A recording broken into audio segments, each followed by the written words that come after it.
For the last 7 years, this footage has never been seen outside the privacy of the legal system. It's difficult viewing from the moment Leon Briggs is carried from a police van into Luton police station. No! No! He can be heard repeatedly shouting, "No."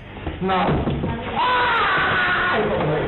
He'd been in handcuffs with legs clamped for around 20 minutes by the time he's taken along a corridor and placed face down on the floor of a police cell. It's then he became silent. This was the police's chosen place of safety, an inquest jury has heard, after he was detained under Section 136 of the Mental Health Act. Lawyers for Mr Briggs' family have argued he was a medical emergency, someone who was deeply disturbed and who should never have ended up here. Police officers have been accused of hiding the truth, of violating guidelines and training, of using excessive force and of putting Mr Briggs' life in danger. Allegations which have all been denied at the inquest.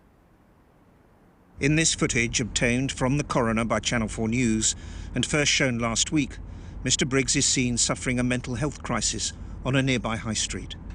Firearms officers from the nearest unit arrived and restrained him, brought him to the ground and held him there for 10 minutes. One officer later recorded he was face down, another he was sideways, and another he lay at an angle. One of them, Acting Sergeant Lawrence Short, said the decision was made to take him into custody, which guidelines advised was the last resort as a place of safety.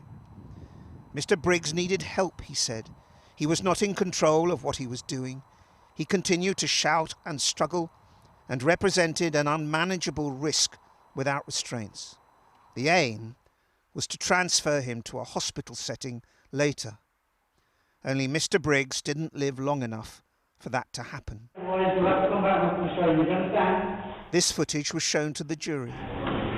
Having removed the cuffs and the leg restraints, with Mr Briggs silent and still lying face down, the cell door is closed, brushing the detainee's feet as it shut. But there's a feeling something's not right. Leon? Leon's name is called out through the hatch. With no response, the cell door is unlocked only 3 minutes after it had been closed. The inquest was told Mr Briggs never recovered and was pronounced dead an hour later. The primary cause was amphetamine poisoning, prone restraint and prolonged struggle. Secondary was Mr Briggs' heart condition.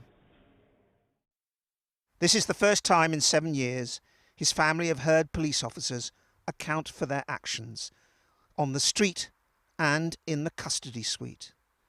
More are to follow.